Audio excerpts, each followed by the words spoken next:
Hello बच्चों, ये है चैप्टर 3 द दिल्ली सुल्तान्स। ठीक है, द दिल्ली सुल्तान्स। ये चैप्टर है क्लास 7th का, हिस्ट्री का चैप्टर है, चैप्टर 3।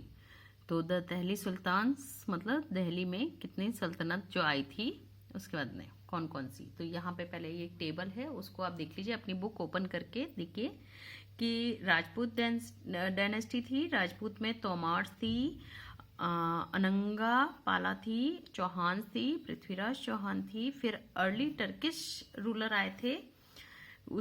टर्किश में थे कुतुबुद्दीन ऐबक एंड शमसुद्दीन इल्तुतमिश, रजिया एंड गयासुद्दीन बलबन। फिर खिलजी डायनेस्टी आई थी, उसमें था जलालुद्दीन खिलजी, अलाउद्दीन खिलजी। फिर है Tughlaq dynasty, Ghiyasuddin Tughlaq and Mohammad Tughlaq and Firoz Shah Tughlaq. फिर है सैयद डायनेस्टी जिसमें सिर्फ खिजर खान थे, और लोडी डायनेस्टी जिसमें बहलुल लोडी थे। ठीक है, ये थोड़ा आपको याद करना पड़ेंगे, इसके जो डेट्स वगैरह हैं, कौन किसने कब तक रूल किया था वो। In chapter 2, we saw that the region like the Kaveri Delta become a central large kingdom। मतलब इसमें बताया कि चैप्टर 2 में आपने देखा था कि कावेरी के जो डेल्टाज हैं वहां पर वो एक बड़ा सा किंगडम बन गया है। And did you notice that there was a no mention of the kingdom with the Delhi as its capital. तो मतलब आपने नोटिस किया वो कि पहले इसको दिल्ली को कैपिटल मेंशन नहीं किया गया था। And that was the become a Delhi, that was because Delhi became an important city only in the 12th century. ये ऐसा इसलिए है क्योंकि जो दिल्ली था वो इम्पोर्टेंट 12th सेंचुरी के अंदर ही हुआ, उससे पहले दिल्ली इम्पोर्टेंट नहीं था, इम्पोर्टेंट सिटी नहीं था। Take a look at the table 1 and Delhi first became the capital of kingdom under the Tomar Rajput and who were defeated in the middle of the 12th century by the Chauhans, जिनको चौहामन्स भी बोलते हैं, of Ajmer। and it was the under the Tomars and Chauhans that Delhi became an important commercial center। Many rich Chinese merchants live in this city and constructed several temples, coins minted here and called the Delhi Wall had a wide circulation मतलब देखिए। तो इस paragraph के अंदर ये बताता है, उससे पहले आप एक बार ये देख लीजिए कि ये जो मैप है, ये देखो, ये जो यमुना है, ये यमुना नदी के किनारे बसा हुआ है दिल्ली। ठीक है, दिल्ली में ये है फिरोज शाह कटला, ये जगह का नाम है। हाँ, फिरोजाबाद, फिरोज शाह कटला और हौस खास सीरी, इसलिए क्योंकि वहां पे मुस्लिम लोगों ने, जो बाहर से मुस्लिम जो आए थे, उन्होंने ज्यादा मुगल मुस्लिम्स उन्होंने राज किया था, इसलिए वहां की जगह का नाम उन्हीं के। फिर यहाँ पे कुतुब मीनार है, फिर हौस सुल्तानी है, फिर दिल्ली खाना है, फिर ये जहां बना है सीरी है, ये तुगलकाबाद है, फिर है आदिलाबाद। ठीक है, तो इस पैराग्राफ में बताया है कि पहले कैपिटल जो किंगडम था वो तोमार राजपूत के अंडर था। And who were the defeated in the middle of 12th, जिन्होंने मिडल 12th सेंचुरी में उसको जीता था चौहान से, जो कि अजमेर के थे। And it was the under Tomars and Chauhan, तो वो तोमार्स और चौहान के अंडर में रहा था उस समय। Delhi become important commercial area बन गया था, और वहां पे जो जैनी थे, जो बहुत पैसे वाले जैनी जो थे, वो वहां पे अपना उस सिटी को इम्पोर्टेंट बनाया था, वहां पे वो ट्रेडिंग करते रहते थे। और इसी की वजह से उन्होंने वहां पे बहुत सारे टेम्पल्स भी बनवाए थे, जैन टेम्पल्स जो होते, जैनी टेम्पल्स बनवाए थे उन्होंने। और वहां पे उन्होंने कॉइन्स भी चलाए थे, जिन कॉइन्स को दिल्ली वाल बोलते थे, और वो बहुत ज्यादा सर्कुलेशन में थे, मतलब बहुत ज्यादा चलते थे किसी भी चीज को खरीदने के लिए और बेचने के लिए, और उनका यूज किया जाता था। The transformation of Delhi into a capital that controlled vast area of the subcontinent started with the foundation of the Delhi Sultans in the beginning of the 13th century. तो 13वीं सदी में जो दिल्ली था वो एक कैपिटल बन गया था और वहां से ही पूरा कंट्रोल किया जाता था, पूरी इसको जहां जहां पे जिसका जिसका राज होता था तो वहीं पे बैठ के वो कंट्रोल करते थे. And take a look at the table 1 and again the identify the 5 dynasty that together made the Delhi sultanate. 5 नहीं है एक्चुअली, 6 है, पर इनको ये बहुत कम टाइम पीरियड के लिए थी इसलिए उसको कंसीडर नहीं करते लॉडी डायनेस्टी को. The Delhi Sultan built many cities in the area that was now known as Delhi. तो दिल्ली सुल्तान्स ने बहुत सारी सिटीज बनाई थी उसमें, इसीलिए उसको एज दिल्ली नाम दिया गया. रिमेंबर, लोकेटेड दिल्ली ए खाना एंड सीरी एंड जहांपना. ठीक है, ये नाम दिया गया था.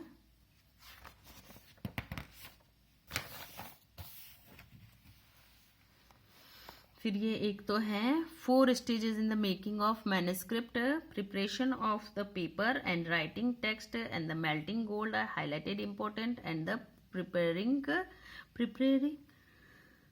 the binding. ठीक है, तो इसमें पहले वो पेपर बनाते थे, लुगदी से बनाते थे, जो इसको पेड़ की जो स्टेम होती है उसकी लुगदी से बनाते थे. पहले पेपर बनाते थे, फिर उस पर लिखते थे और फिर कुछ जो हाईलाइटेड, अभी हम जब ऐसे पेन से हाईलाइट करते थे, लेकिन पहले वो गोल्ड को पिघलाकर उससे हाईलाइट करते थे और फिर बाद में उसको बाइंडिंग करते थे, जिल्द बनाते थे, मतलब सारे पेजेस को एक जगह करते थे. ठीक है, finding out about the Delhi Sultans, although inscriptions, coins and the architecture provide a lot of information. Especially valuable are the histories, तारीख सिंगुलर बोलते थे एंड तारीख प्लूरल बोलते थे, written in the Persian and language administration under the Delhi sultan. ठीक है, जब दिल्ली सुल्तान मतलब दिल्ली के अंदर जो रूलर होते थे तो वो क्या करते थे कि ये इंस्क्रिप्शन लिखते थे सुल्तान्स के बारे में, कॉइन्स के बारे में और आर्किटेक्चर के बारे में, जिससे हमको इंफॉर्मेशन मिलती है कि उस समय जो जो इंस्क्रिप्शन लिखे गए थे, जो कॉइन्स होते थे, जो आर्किटेक्चर किया गया था, मतलब जो मंदिर वगैरह ऐसे बनाए गए थे, तो उससे उनकी वो झलक बाहर निकलती थी. और उनकी जो बुक्स लिखी जाती थी जिसको पर्शियन लैंग्वेज में तारीख और त्वारीख बोलते थे, मतलब अगर एक बुक है तो उसको तारीख बोलेंगे, अगर एक से ज्यादा है तो त्वारीख बोलेंगे. ठीक है, and the author of tawarikhs were learned men, the secretarial and administrator, poets and the courtiers who both the recounted event and the advised ruler on the governance, emphasizing the importance of just rule. उस समय वो उस तारीख के अंदर वो क्या क्या लिखते थे, वहां पे उसके अंदर कुछ जो आदमी होते थे वो सेक्रेटरी होते थे, एडमिनिस्ट्रेटर होते थे और पोएट होते थे, कोर्टियर जो कोर्ट में बैठते थे वो होते थे, and who both the recounted event and the advise ruler on the governance, emphasizing the importance of just rule. वो और फिर वो वहां पे उसके अंदर वो लिखते थे कि कैसे रूलर राज करता है और कैसे जो इम्पोर्टेंस, रूल्स का इम्पोर्टेंस बताते कि नियम की क्या इम्पोर्टेंस है, उसमें वो बताते थे. फिर एक फाकिर मुदाबिर जो था, द सर्कल ऑफ जस्टिस, मतलब एक जस्टिस न्याय का जो सर्कल है वो कैसा था. तो फकीर मुदाबिर था, उसने ये लिखा था 13th सेंचुरी में कि a king can not survive without soldier. तो उसने एक मतलब ये सर्कल कैसे बनता है कि एक जो राजा होता है वो सोल्जर्स के बिना काम नहीं कर सकता, वो रह ही नहीं सकता सोल्जर्स के बिना, क्योंकि वो अकेला थोड़े ना राज कर सकता है या अकेला थोड़े ना डिफीट कर सकता है किसी के लिए, तो उसको सोल्जर्स की जरूरत है. तो राजा बिना सोल्जर्स के नहीं रह सकता, और जो सोल्जर्स होते हैं वो बिना सैलरी के नहीं रह सकते. अब बिना पैसे के कोई आपके घर पे कितनी देर तक काम करेगा. और salary comes from the revenue collected from the peasants, लेकिन सैलरी कहाँ से मिलेगी? सैलरी तो जो पीजेंट्स जो होते थे, जो दूसरे आम जन होते थे, वही तो टैक्स देते थे, वही तो उनसे जो टैक्स लिया जाता था वही तो सैलरी बनता था. But the peasants can pay revenue only when they are prosperous and happy. लेकिन जो वो आम जनता है वो आपको कब टैक्स देगी? जब वो खुश होगी, तभी तो वो आपको टैक्स देगी. And this happens when the king promotes justice and honest governance. लेकिन ये तो तभी हो सकता है कि जब राजा आपके लिए ईमानदार और न्यायप्रिय हो. ठीक है, तो आम जनता से पैसा लेकर जो सैलरी के रूप में सोल्जर्स को दिया जाता था, और सोल्जर्स जो होता है वो राजा के हाथ होता है, मतलब ताकत होती है राजा की. ठीक है, तो ये एक सर्कल है कि कैसे, और फिर जब राजा अच्छा होगा तभी तो वहां की जनता को भी वो बचाएगा. ऐसे ये सर्कल ऐसे पूरा चलता है कि राजा सोल्जर्स के बिना कुछ नहीं है, और सोल्जर्स सैलरी के बिना काम नहीं करेंगे. और सैलरी कहाँ से आएगी? जो आम जनता है उससे जो टैक्स लेते हैं वही उनको सैलरी के रूप में दिया जाता है. लेकिन कोई भी आम जनता आपको कोई भी टैक्स कैसे देगी? अगर वो खुश होगी तभी देगी, और वो खुश कब होगी? जब राजा उनके लिए न्याय और गवर्नेंस करेगा. ठीक है, तो ये एक दूसरे के ऊपर सब डिपेंड होते हैं. अभी यहाँ पे कुछ मीनिंग्स दिए हैं. Birth right means the privilege claimed on the account of the birth. मतलब ऐसी कोई भी चीज जो आपको जन्म से आपको मिलती है. For example, people believe that the noble inherited their rights and govern because they were born in the certain families. तो नोबल लोग, नोबल मतलब थोड़े से अच्छे लोग जो राजा के आसपास रहते थे, उनको नोबल बोलते. जो राजा के जैसे ये एडमिनिस्ट्रेटर जो होते थे, पोएट होते थे, कोर्टियर होते थे, ये सब नोबल लोग होते थे. तो ऐसा उनको ऐसा मानते थे वो लोग कि जो जैसे अगर कोई पोएट है या कोई एडमिनिस्ट्रेटर बना हुआ है, तो उसका बेटा ही वापस उसके अंदर एडमिनिस्ट्रेटर बनता है. ये उनका जन्म से अधिकार होना चाहिए, किसी और को नहीं मिलना चाहिए. तो ये होता है birth right.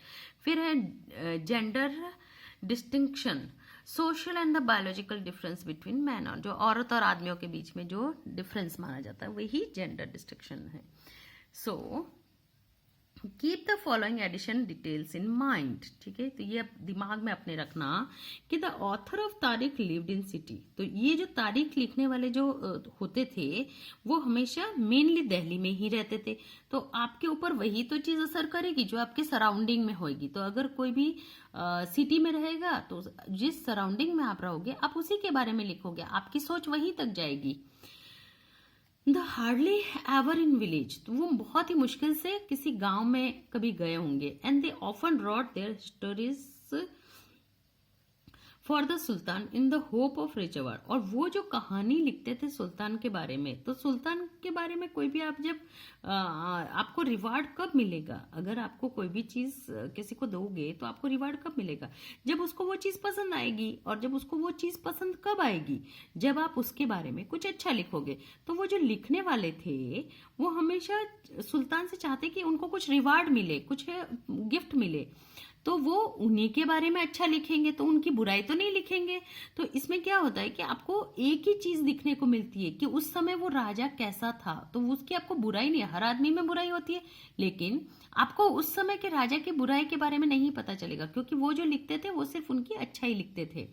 And these author advise the rule need the preserve and the ideal social order based on the birth right. और उसमें ये होता था कि वो ऑथर एडवाइस देते थे उनको कि ये सब जन्म से उनको अधिकार होना चाहिए कि एडमिनिस्ट्रेटर का बेटा ही एडमिनिस्ट्रेशन बने, और जेंडर डिस्टिंक्शन होना चाहिए कि औरतों को कम इंपॉर्टेंस मिलनी चाहिए, आदमियों को ज्यादा मिलनी चाहिए. Their idea were not share by everybody. ये आइडिया हर एक के द्वारा नहीं शेयर किया जाता था. In the 1236 sultan Iltutmish daughter Razia become the sultan. जो इल्तुतमिश की जो बेटी थी रजिया सुल्तान, वो the chronicler of the age and the mention is Siraj recognize that she was more able to. तो वो अपनी कम उम्र में ही ये उसको पहचान, मतलब वहां के लोगों, उसके राजा को ये पहचान हो गई कि जो ये रजिया है वो बहुत ज्यादा एबल और क्वालिफाइड है उसके बेटों से। But he was not a comfortable at the having queen as a ruler.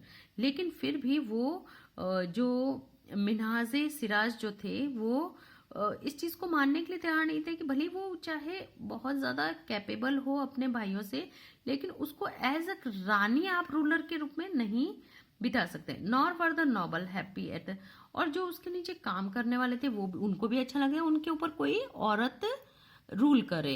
And attempt the rule independently, फिर वो अपने आप ही रूल करने बैठ गई। And she was remove from the throne in, तो उसने बहुत 2-3 साल ही काम किया कि वो 36 में हुई और 40 में उसको हटा दिया गया। अब ये जो हैं मिन्हाजे सिराज, ये कौन है? जो इनके द्वारा ये बात थी कि कोई भी रानी उन पर रूल नहीं करनी चाहिए। ये what a Minhaj e Siraj thought about the Razia, क्यों क्यों उन्होंने ऐसा किया कि उनको नहीं अच्छा लगा कि रजिया रजिया के बारे में, मतलब उनकी क्या राय थी, क्यों नहीं चाहते थे वो कि एक रानी उनके ऊपर रूल करे। Minhaj e Siraj thought that the queen's rule went against the ideal of social order created by a God.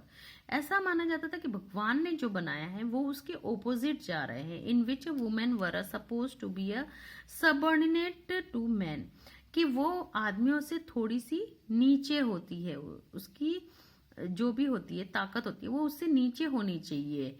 And he therefore asked in the register of God's creation, since her account did not fall under the column of a man, how did the again from all of her excellent qualities, ऐसा माना जाता है कि और उस औरतों की जो होती है वो हमेशा आदमी के नीचे वाले कॉलम में आनी चाहिए, तो कैसे एक औरत उनसे ऊपर हो सकती है। On her inscription on coin Razia mention that she was a daughter of Sultan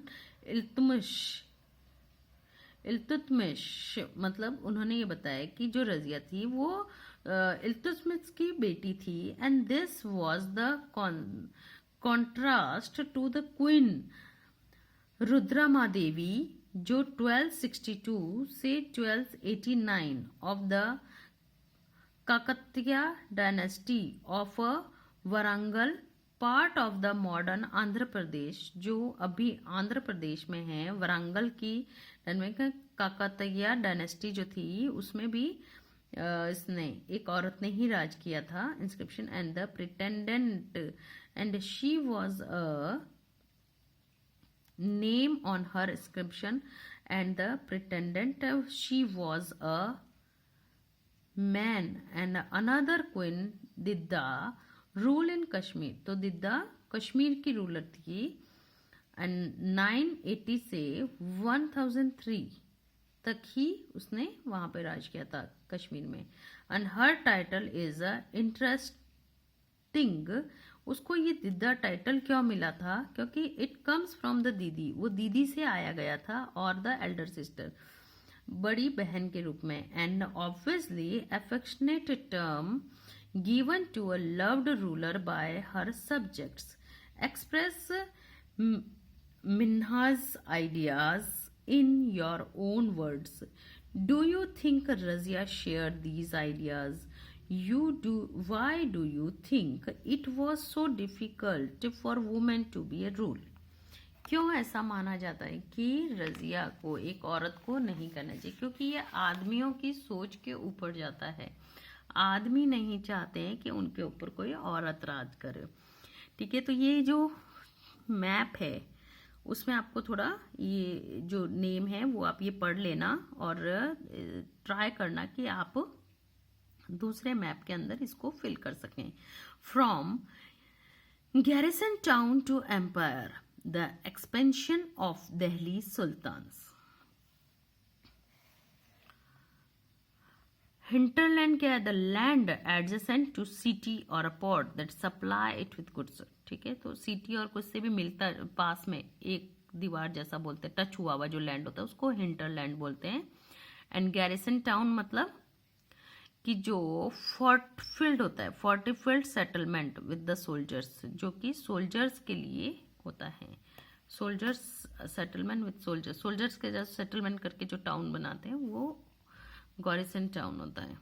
In the early 13th century, the control of the Delhi sultans rarely went beyond a heavily fortified town occupied by the garrison.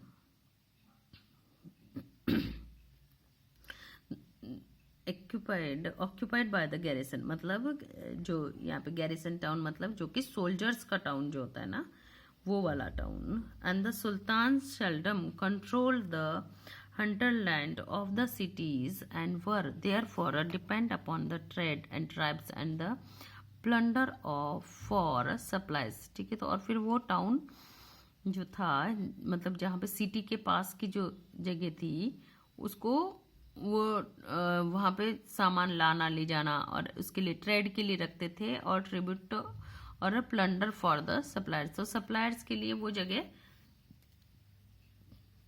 रखी जाती थी। फिर उस garrison town को control करते थे distant Bengal and the Sindh from Delhi. तो दिल्ली से जो बंगाल और सिंध है वो उसको कंट्रोल करते थे, वहाँ के रूलर उसको कंट्रोल करते थे। वॉज द एक्सट्रीमली डिफिकल्ट, जो कि सच में बहुत ही मुश्किल था कि दिल्ली में बैठ के आप ये सारी जगह कंट्रोल करो। Rebellion, war, even bad weather could snap a fragile communication route, क्योंकि कभी कभी कोई ऐसे लड़ाई हो जाती थी, लड़ाई झगड़े जो होते थे, कभी कभी मौसम खराब होता था, तो जो वहाँ से जो कम्युनिकेशन था वो नहीं हो पाता था और कम्युनिकेशन रूट होता था वो ब्लॉक हो जाता था। फिर Delhi's authority was also a challenged by the Mongols invention from the Afghanistan, और दिल्ली अथॉरिटी को ये भी डर रहता था कि मंगोल्स जो थे, मंगोल्स जो छोटी छोटी ऐसे टुकड़ियाँ होती है जो आप पे हमला वगैरह बोलती है ना और आपसे सब लूट उट लेती है, ऐसे कोई कहीं के राजा वगैरह नहीं होते हैं लेकिन ऐसे छोटी अपनी ही एक टुकड़ी होती है, तो वो आप दूसरों लोगों को लूट देते थे। और वो अफगानिस्तान के मंगोल्स होते थे by the governor who rebel at any sign of the sultans weakness, और उनको वो सुल्तान की वीकनेस ऐसे पता चल जाती थी। एंड द मतलब ये उसकी सुल्तान की वीकनेस थी कि वो वहाँ पे लूट ना ले, अफगानिस्तान के जो रेबल से वो लूट ना ले। एंड द सल्तनत बेयरली सर्वाइव दीज चैलेंजेस, और ये चैलेंज तो उस सल्तनत को लेना बहुत ही मुश्किल पड़ रहा था। Its expansion occurred during the reign of Ghiyasuddin Balban and Alauddin Khilji and the Mohammad bin Tughlaq. The first set of campaign along the internal frontier of the Sultanate aimed at the consolidating the hinterland of the Grayson town, and during this campaign forests were cleared in Ganga, Yamuna, Doab, and hunter gather and the pastoralized expelled from their habitat। वहां से मतलब सब साफ करने लग गए थे, पूरा जंगल का जंगल ऐसे साफ करने लगे थे। These land were given to a peasants and agriculture were encourage, क्योंकि अगर वो नहीं करते तो वहां पे वो मंगोल्स वगैरह हमला बोल देते और वो रूट को ब्लॉक कर देते, और ये सब चीजें वहां पे दिल्ली में बैठकर उनसे मैनेज नहीं हो रही थी। तो new fortress and town were establish to protect a trade route and to promote a region trade. ठीक है, तो फिर वो सब वहाँ से जब पूरी जंगल के जंगल काट के वहाँ पे लोगों को बसा देता था और वो उसी तरीके से वो वहाँ पे ट्रेड करते थे और प्रमोट किया था उन्होंने रीजनल ट्रेड को भी। And the second expansion occurred along the external frontier, और फिर बाद में उन्होंने एक्सटर्नल फ्रंटियर से बाहर निकल के उसको और बढ़ाया था. For the sultanate, military expansion into the southern India started during the reign of Alauddin Khilji. तो अलाउद्दीन खिलजी के टाइम में फिर दिल्ली में जाकर उस सल्तनत को बढ़ाया था. And the calculated with Muhammad Tughlaq in their campaign, and Sultanate armies captured the elephant, horses and slaves and carried away a precious metal. ठीक है, तो वो ये सब चीज़ें लेकर चले जाते थे. उनके हॉर्सेज वगैरह, हॉर्सेज और जो नौकर वगैरह होते थे उनको दूर लेकर चले जाया करते थे. By the end of Mohammad Tughlaq's reign, वो मतलब मोहम्मद तुगलक के उस डायनेस्टी के बाद, उसका जो राज था, उस राज के टाइम पीरियड के बाद जो उसने कितना किया था, 150 ईयर्स उसने वहाँ पे राज किया था. मतलब मोहम्मद बिन तुगलक लास्ट था, उसने वहाँ पे इतने टाइम तक राज किया था. एंड हम्बल बिगनिंग, और उन्होंने एक अच्छी शुरुआत करी थी. The armies of the Delhi Sultanate had march across the large part of the subcontinent. वो वहाँ तक मतलब बहुत दिल्ली सल्तनत के बहुत दूर तक सोल्जर्स को लेकर रखा था, मतलब वहाँ पे तैनात किया था या रखा था, कुछ भी मतलब वहाँ तक उनको सोल्जर्स को रखा था. And they had defeated rival armies and the seize cities. और फिर आर्मीज और जो होते थे उनको सिटीज को सीज करते थे. एंड द सल्तनत collected tax and the peasantry and dispensed the justice in its realm. But how complete and effective was its control over such a vast territory? लेकिन फिर भी इतना करने के बाद भी ये बहुत ही मुश्किल हो रहा था कि वो इतनी बड़ी कंट्री को रूल करे दिल्ली में बैठ के. तो अलाउद्दीन खिलजी ने अपना कैंपेन कहाँ लगाया था? साउथ इंडिया में लगाया था. ये सारी जगह है, ये दिल्ली है, दिल्ली से उन्होंने हर जगह पर अपना कैंपेन लगाया था.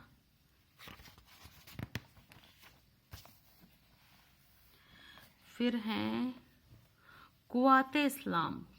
कुव्वाते इस्लाम मॉस्क्यू जो था वो मैनरेट था, built during the last decade of 12th century, मतलब 12th सेंचुरी के लास्ट टाइम में था. And this was the congregational mosque of the first city built by the Delhi sultans and describe in the chronicle as a Dehli e Kohna, the old city Dehli e Kohna.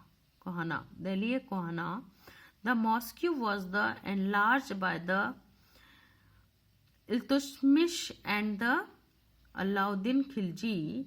The minor was built by two sultans, Kutubuddin Aibak and the Ilmistan.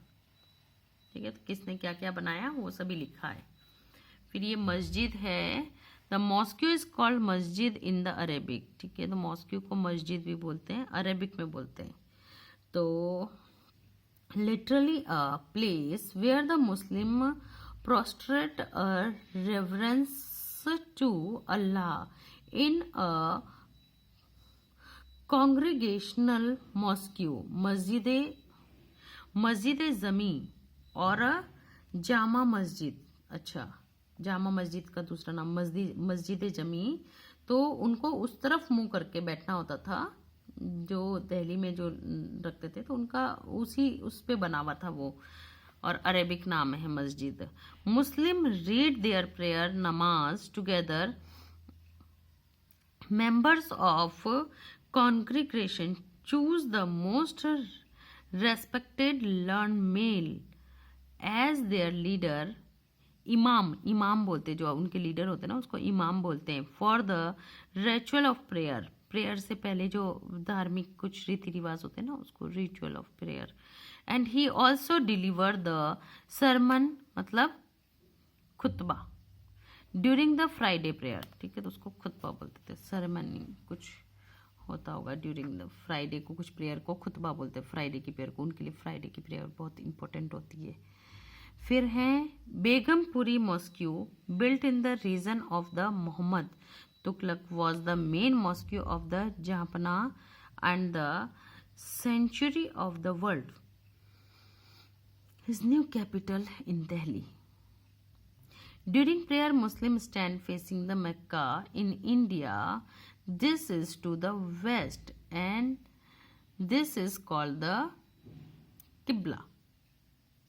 तो जो India के उनका जो मक्का होता था वो India की west side में, अगर इंडिया के वेस्ट साइड में मुंह करते हैं तो वो मक्का की तरफ उनका मुंह होता है, उसको बोलते हैं किबला। दिल्ली सुल्तान, फिर ये देखिए दिल्ली सुल्तान की क्या तो बना है जहां बना वर्ल्ड का बेगमपुरी मॉस्क्यू, ये है Begumpuri mosque.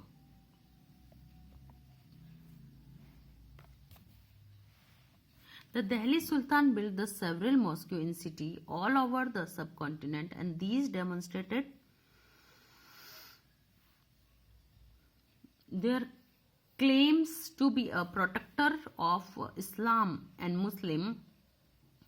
Mosque also helped to create the sense of the community of belief. तो मॉस्क्यू कम्युनिटी को कम्युनिटी में विश्वास रखने के लिए उनको सेंस वगैरह देते थे, सेंस देते थे। ऐसे इच्छा होती है ना कहीं पे, अगर आप एक कम्युनिटी के लोग अगर कहीं पर जाकर मिलते हैं तो आपको एक अलग सी फीलिंग्स आती थी, तो मॉस्क्यू वो फीलिंग्स देते थे उनको। Who shared the belief system and the code of the conduct, and it was the necessity to reinforce this idea of the community because a Muslim came from the variety of background. ठीक है, मुस्लिम बहुत सारे background से आए हैं।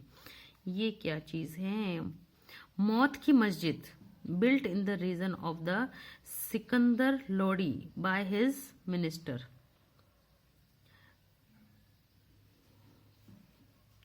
Mosque of Jamali कमाली built in the late 1520 में, जमाली कमाली,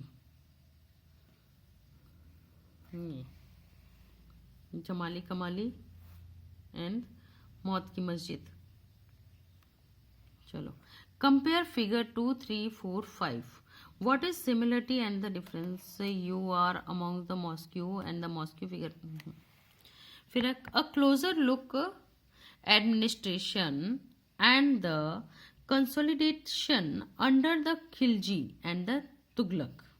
अब खिलजी और तुगलक आ गए। The consolidation of the kingdom as vast as the Delhi Sultanate needed the reliable governor and the administrator।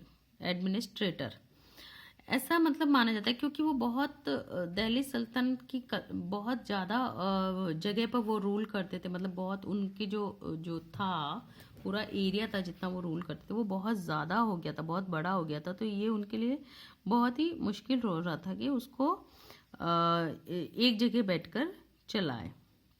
rather than appointing the aristocrats and the landed the chieftains as the governor, and the early Delhi sultans, especially the Iltutmish, favored their special slaves purchased for a military service called the Bandagan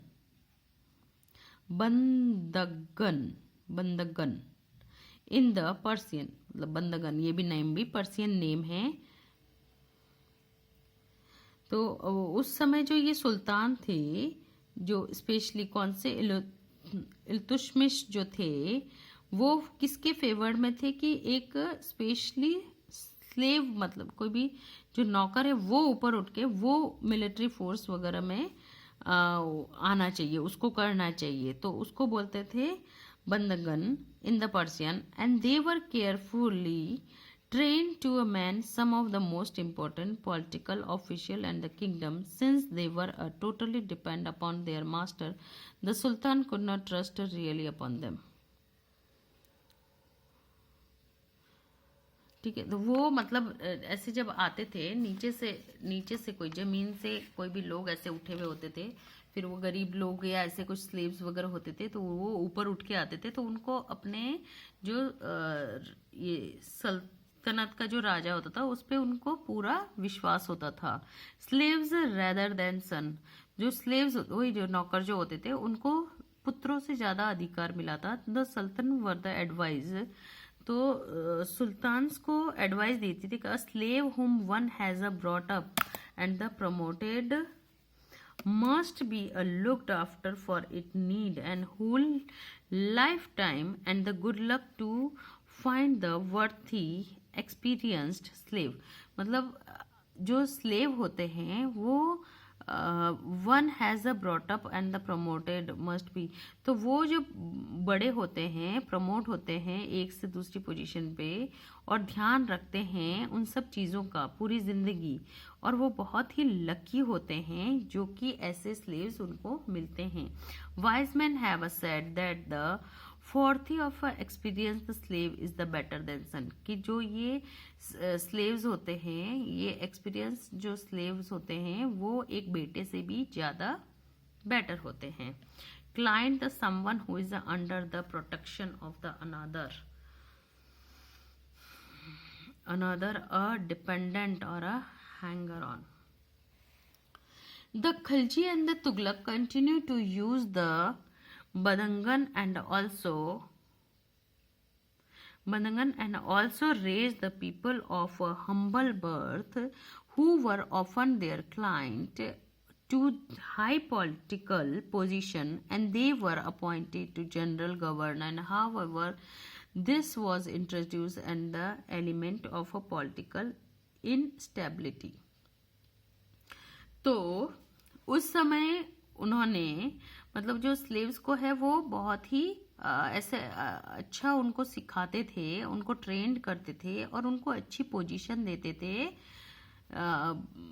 इसमें governor में।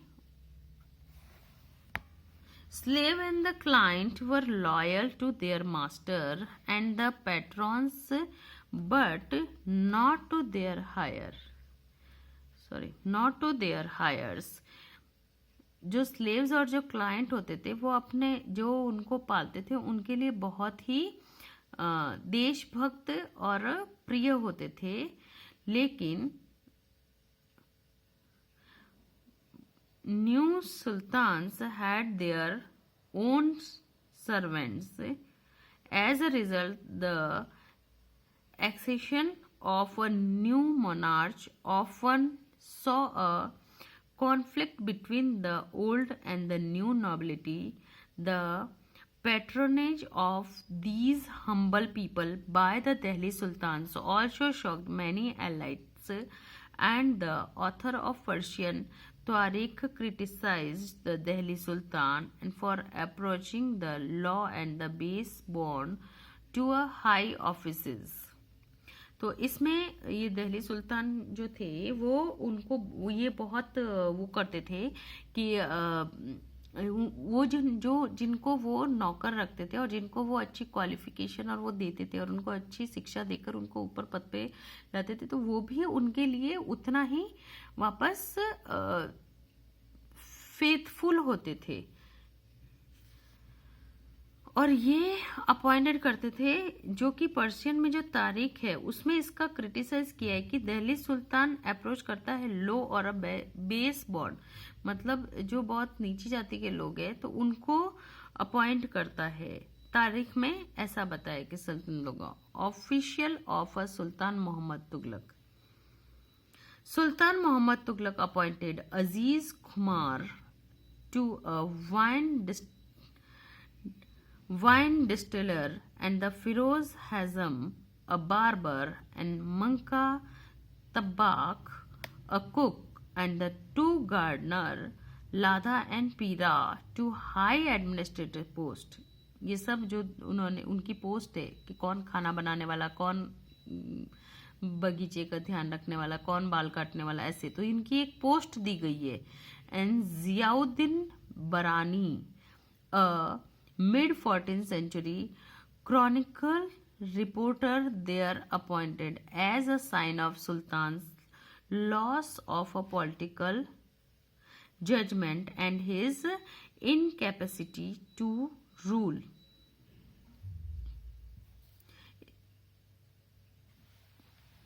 इसलिए वो सुल्तान का criticise करते थे, क्योंकि वो जैसे जो बाल काटने वाला होता है तो उसका बेटा ही बाल काटने वाला बनना चाहिए, लेकिन ऐसा नहीं था। जो ये सुल्तान थे वो अलग अलग लोग रखते थे, लाइक अर्लियर सुल्तान। इसलिए उनका जो बरानी जो थे वो उनको ऐसे क्रिटिसाइज करते थे, उनकी बुराई करते थे। Like the earlier Sultan, the Khilji and Tughlaq monarch appointed the military commander as the governor of territory of a varying size. These land were called the Iqta. तो जो खिलजी और तुगलक थे वो उन लोगों ने अपॉइंट किए थे, कोई मिलिट्री कमांडर अपॉइंट किए थे, और उनको जो थोड़ी जगह वो दी थी उस जगह को बोलते हैं iqta, and their holder was called the iqtadar. जो उसके मालिक होते थे उसको बोलते थे इक्तादर और muqti. And the duty of a muqtis was to lead a military campaign, और उनकी मतलब मिलिट्री कैंपेन को लीड करने की ड्यूटी होती थी। And the maintain a law and order in the iqta, और जो उनकी जगह दी हुई थी वहां पे कानून पूरी तरह से चलना चाहिए था। कानून में जो रूल बनाए वो रूल सबको फॉलो करने होते थे, वो न्याय वहां पे मतलब वो पूरा चलता रहना चाहिए, कोई भी कानून का पालन नहीं करे ऐसा नहीं होना चाहिए था। तो ये उनकी ड्यूटी थी मुक्तिश की। Exchange for their military service the muqtis collected the revenues of assignment as a salary. फिर वो सैलरी लेने लगे, and they also paid their soldiers from these revenues, और फिर वो अपने सोल्जर्स को भी देने लगे। Control over the muqtis was a most effective if their office was not inheritable, and if they were assigned iktas for a short period of time before being shifted,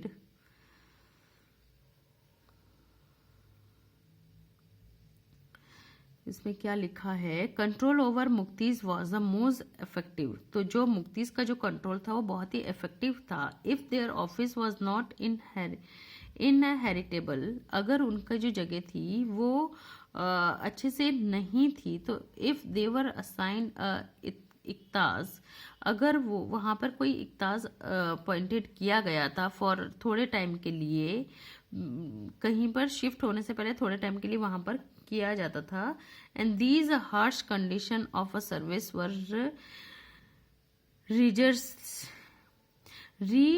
rigorously imposed during the reign of the Alauddin Khilji and the Mohammad Tughlaq. तो ये जो थी ये services in दोनों के time में दी जाती थी, अलाउद्दीन खिलजी और मोहम्मद तुगलक के टाइम में। Accounts were appointed by the state of check and the amount of revenue collected by the muktis. Care was taken that the muktis collect only the taxes and the prescribed by the state, and that was kept in required number of the soldiers.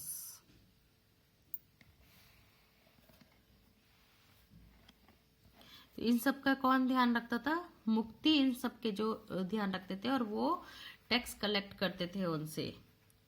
As the Delhi sultan brought the hinterland of the cities under their control, and they forced the landed chieftain, the Samanta aristocrat, and the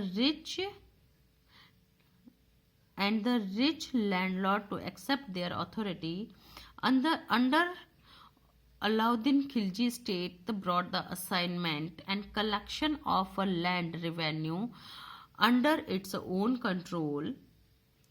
The right of the local chieftain to levy taxes were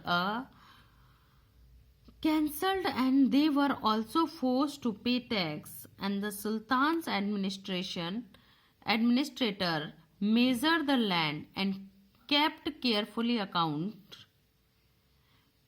and some of the old chieftain and landlords served the sultan as the revenue collector and the assessor.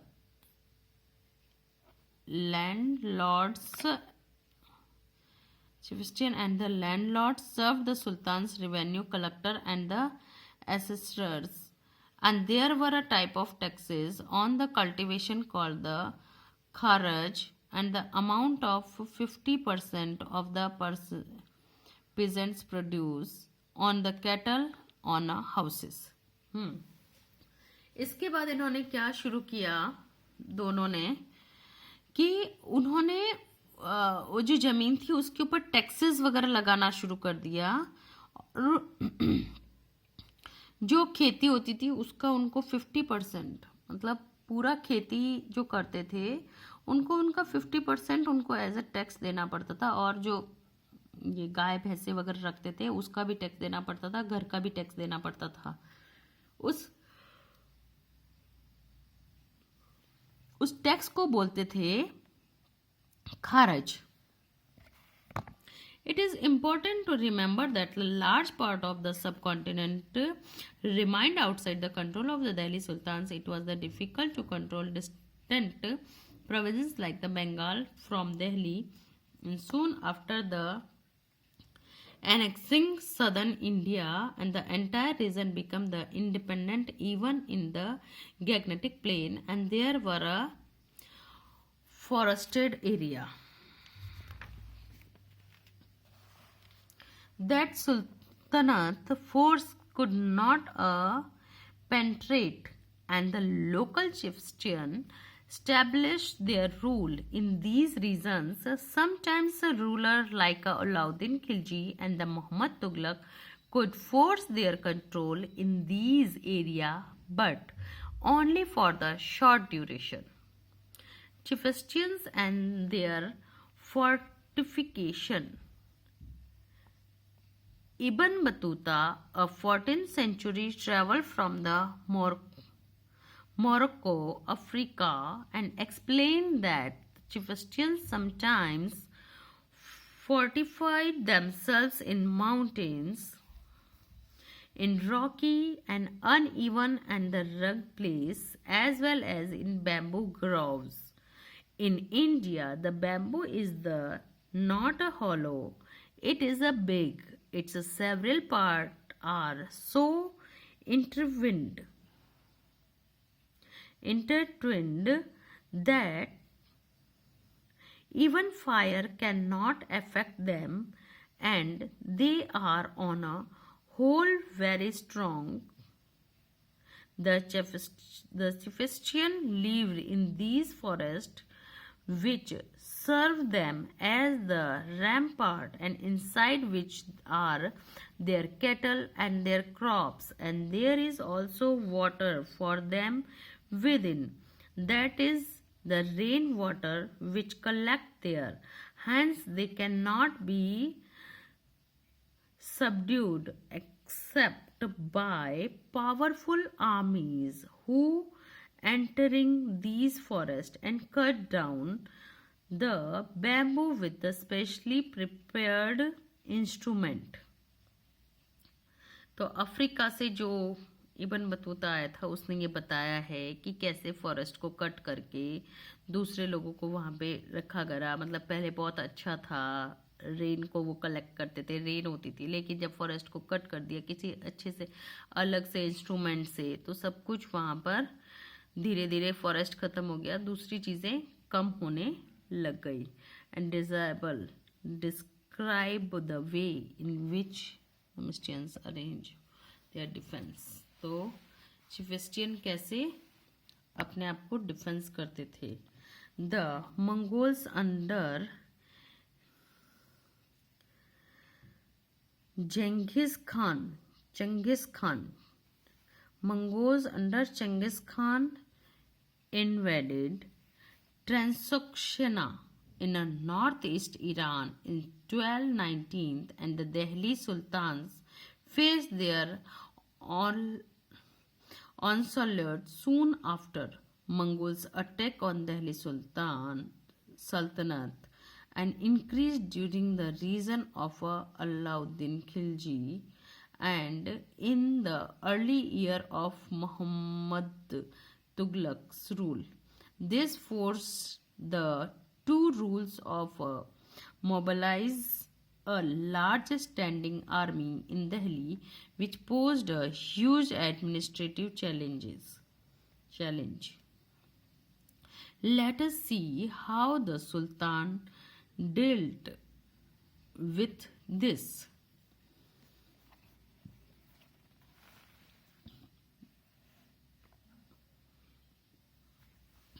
ये हैं अलाउद्दीन खिलजी और ये हैं Mohammad Tughlaq. Delhi was attack twice. 2 बार दिल्ली पे attack किया गया था in 1219 and 13 and 13-2 and 13-3. As a defensive measure, Alauddin Khilji raised a large standing army. But the sultanates were attacked in the early year of Muhammad Tughlaq's reign, and the Mongols' army was defeated. And the Muhammad Tughlaq was confident about the strength of his army and his resources to plan the attack of Transoxiana. जगह का नाम है. And he therefore raised a large standing army. फिर इसने construct किया था new garrison town, name था सीरी for his soldiers. इसने किया था rather than construction the new garrison town, the older of the 4 cities of Delhi Khana was the emptied of its resident, and the soldiers garrisoned there, and the residents of the old city were sent to the new capital of Daulatabad in the south. दोनों ने कैसे city बनाई थी वो है. दोनों में difference है ये कि इन्होंने क्या कैसे काम किया, इन्होंने कैसे किया. The soldiers had to be fed, and this was done through the produce collected as a tax from lands between the Ganga and Yamuna, and the tax was fixed at the 50% of the peasants' yield. Produce from the same area was collected as a tax to feed the army, but to meet the expansion of maintaining such large number of soldiers, the Sultan levied additional taxes, and this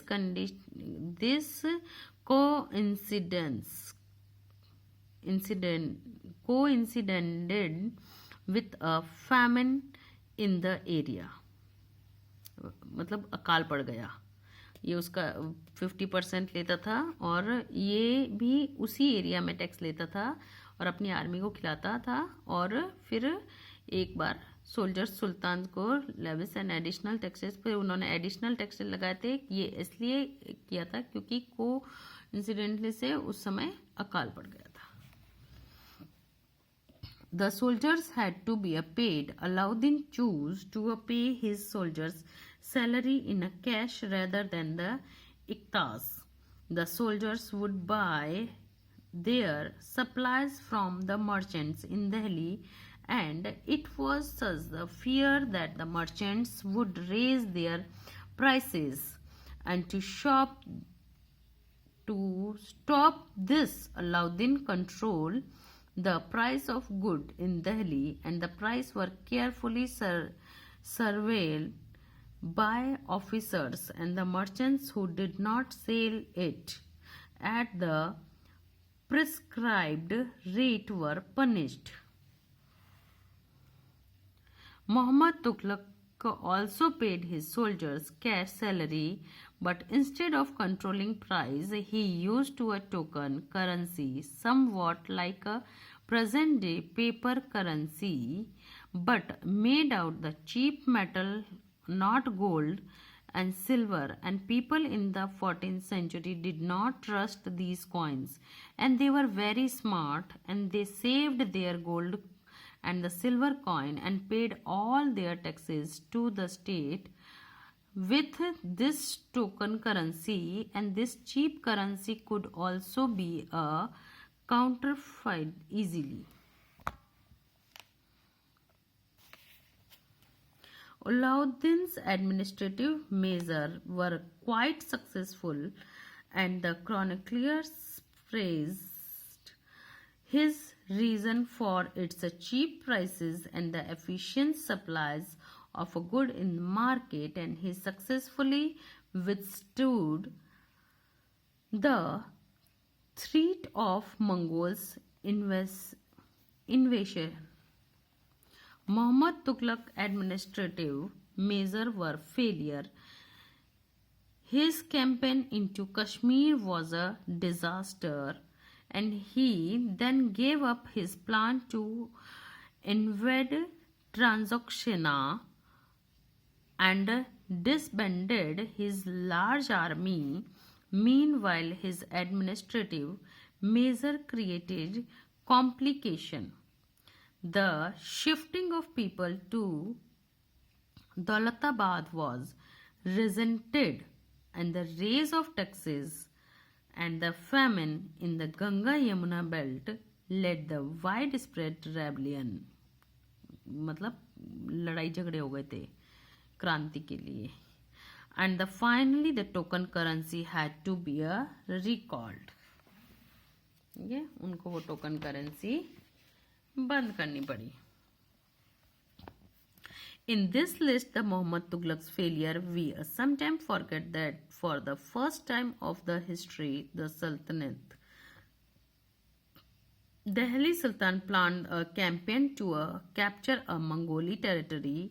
Unlike the Alauddin's defensive measure, the Muhammad Tughlaq's measures were conceived as the part of military offensive against the Mongols. The Sultan in the 15th and the 16th century. Take a look in table 1 and again, and you will notice that after the Tughlaqs and the Sayyid and the Lodi dynasty ruled from the Delhi and Agra until 1526. By then, Jaunpur, Bengal and Malwa, Gujarat, Rajasthan, entire South India had independent rulers who established the flourishing state and the prosperous capital. And this was also a period which saw the emergence of a new ruling group like the Afghans and the Rajputs. Okay? Afghans और Rajputs के नए groups आए थे. Some of the states established in this period were small but powerful and extremely well administered. Sher Shah Suri started his career as the manager of a small territory for his uncle in Bihar, and eventually challenged the defeated the Mughal Empire. Humayun कितनी बार इसमें और दो बार हुमायूं को Mughal empire को हराया था. Sher Shah capture Delhi and establish his own dynasty, although Sher Shah ने फिर अपनी खुद की डायनेस्टी निकाल दी. And the Suri dynasty rule for the only 15 years, and it introduce and the administration that borrow the elements from the Alauddin Khilji and made them more efficient, and Sher Shah's administration became the model followed by the great empire Akbar when he consolidated the Mughal Empire. Mughal empire में सबसे अच्छा अकबर ही था.